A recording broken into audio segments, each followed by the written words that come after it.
Morning, everyone. Dr. Lance here with our second episode on stress and cortisol response.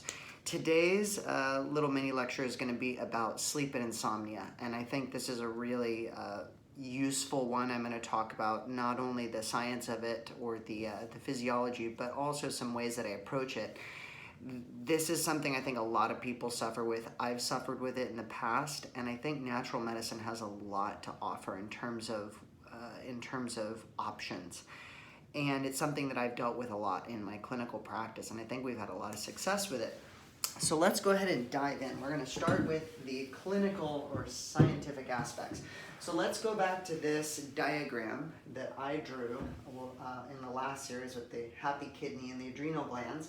So down to cortisol, right? What I didn't write in this last thing, right? So we're focusing more on this axis, right? When we get under stress, the adrenal glands release cortisol into the bloodstream, which then causes this cascade of different effects in the body. So cortisol essentially amps up the sympathetic nervous system, which for all intents and purposes today, we will abbreviate as the SNS. And this is essentially the fight or flight part of your nervous system going into action. Now, from a logical perspective, you can imagine why this would probably not be the best thing to help you fall asleep at night. For those of us who are under chronic stress a lot, these cortisol levels are up for a lot of the days. Now, there's a whole nother issue altogether that people talk about, adrenal fatigue. That has an association with this, but that's not really what we're going to talk about today in regards to sleep.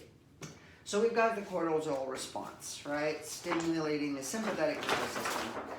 And now let's go back to this second diagram here, right?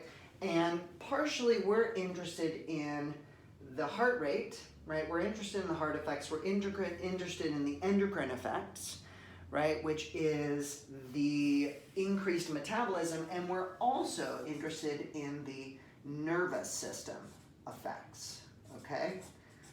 Because as we said, the nervous system, we are amping up the sympathetic nervous system response in the body. We're increasing heart rate, we are increasing the metabolism, and all of these are essentially working against this quiet and calm aspect of the nervous system that we need to stay asleep at night.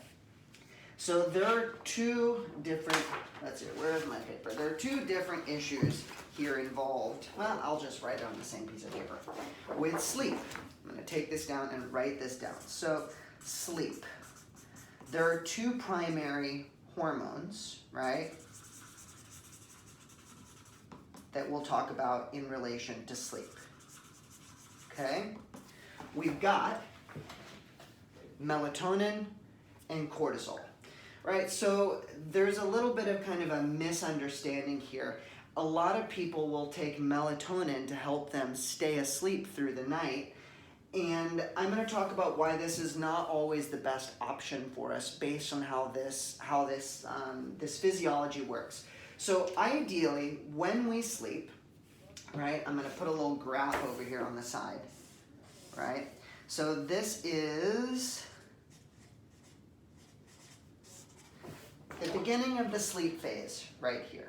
And this is associated with nighttime, right? So when the sun goes down, what happens is melatonin release is stimulated. And this is kind of like one of my mentors called it like the subtle whisper of sleep.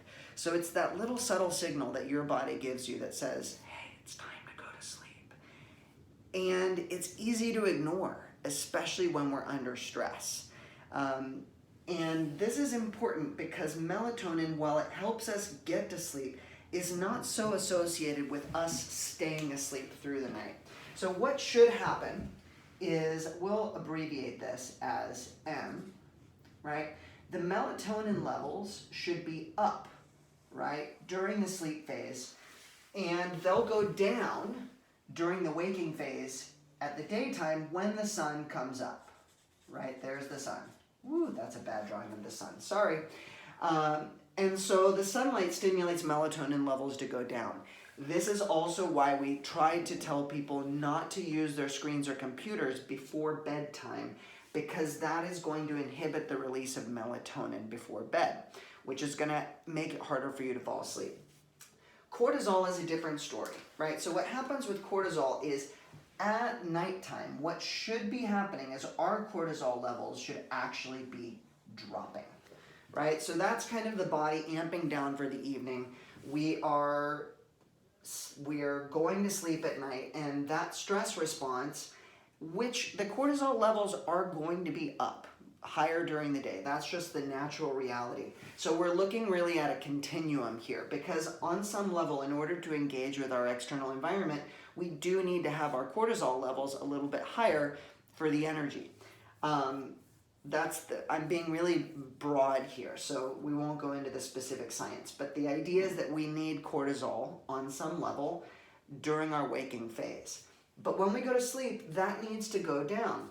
And so we'll say cortisol. And then when we're under stress, especially chronic stress, what is actually happening is that cortisol level during the night may continue to stay up through our sleeping process. And so what I find with a lot of people that have issues with stress, with cortisol production, is these are the people that are going to either wake up frequently during the night, they're not going to sleep well, they'll have trouble getting back to sleep at the night. That's kind of the major issues. We're looking more at problems during the sleep cycle as opposed to at the beginning of the sleep cycle. So melatonin is not going to help you to stay asleep, not in the same way, because it's not actually addressing this cortisol response here, which is what we need to deal with. So really important issue here, because now we have to consider, what do we need to do at nighttime to affect that cortisol response that is keeping us from being able to stay asleep at night. On the most foundational level, we need to manage the stress, and I think that is the key issue here that we need to think about, is that it's not enough to take a sleep aid. I think it can help in the short term, and I want to really, helping you sleep. Great. Okay. So one thing to think about, right? This is kind of, I know it's a little bit sort of all over the place, but that's how my brain works. Sleep aids, right? This is an issue in a lot of ways, because sleep aids essentially knock us out. So we're thinking about the sleep drugs. We're thinking about Ambien, Lunesta, Sonata. And for some people, they work great to essentially knock them out. The problem is they're not going to affect your cortisol levels in this way, and they're not actually going to improve your deep sleep, which is what you need for the restorative qualities of sleep. So I tend to not move in this direction. If someone is on a sleep aid, fantastic. And if it's helping them, wonderful. But my goal is going to be to address this foundational piece of cortisol. So addressing cortisol, right? The first place I go to is mind-body techniques before bed. So breathing exercise, right? Breathing exercises. Meditation. Taking a warm bath before bed. Anything that you can do, a routine that you can establish to help yourself slow down before bedtime. And also avoiding those screens before bed. Ideally half an hour, if not an hour before. I think breathing exercises is honestly one of the most effective ways to slow down the cortisol response before bedtime. And what I want to say is this is not a one-time thing. So it's not like, okay, I'm just going to do this once every now and then. In order for mindfulness, breathing, meditative exercises to have success, they have to be consistent. And this is what I tell a lot of my patients is, this can't be a one-time thing. This needs to be a habit that you start to establish before bed. And it doesn't take a lot. You could do 3 to 5 minutes before bedtime, and that would be sufficient to actually help you stay asleep at night. So, or to help you work on your cortisol response. This is not an immediate fix, so don't expect that you're going to do breathing exercises and all of a sudden forever you're going to sleep better, because we're dealing usually with this chronic cortisol and stress response. So we have to establish a habit. right? Another thing that I think about, and this is kind of where I tend to go, right?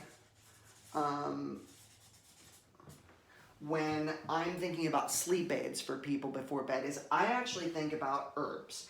Adaptogens is kind of the first place I go. And what an adaptogen is, and it actually works, it's said to work specifically on the cortisol response and to modulate and moderate it, which is why they're considered to be stress reducers, right? And why for a lot of people it helps them sleep through the night.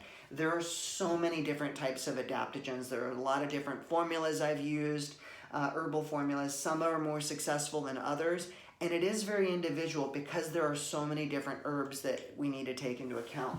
Some of the really general ones that I often talk about are, some of you have heard of ashwagandha, right? Ashwagandha or Withania somnifera is one of them. Asian ginseng or Siberian ginseng is actually another one, right? We'll just abbreviate that way, Eleutherococcus. Another one that I will tend to use is rhodiola, right? And this is just a small list of a whole bunch of herbs that you can use. Licorice is another great example. And astragalus, right? Which many of you know for some of you probably know for the immune system. This is by no means an exhaustive list. This is just kind of an example of things that I will often find in an adaptogenic herbal formula. And I may add things here or there. Another thing is nervines, right? Or nervines, which is another group of herbs that are actually meant as what are called anxiolytics, right? Or tamping down the sympathetic nervous system response. And oftentimes I'll use these in conjunction with one another to kind of help to calm things down. I think that these can be really, really useful. Another thing is Scutellaria or blue skullcap is another one I'll commonly use, right? These nervines, I'm not going to write these down, but some examples are things like catnip or lemon balm. Let's see here, other options of nervines. Passion flower, that's another really good one. There are so many options, and I think for us as naturopaths, acupuncturists, and herbalists, it's really up to us to kind of find what the right balance of herbs is, because it's not a one-size-fits-all approach.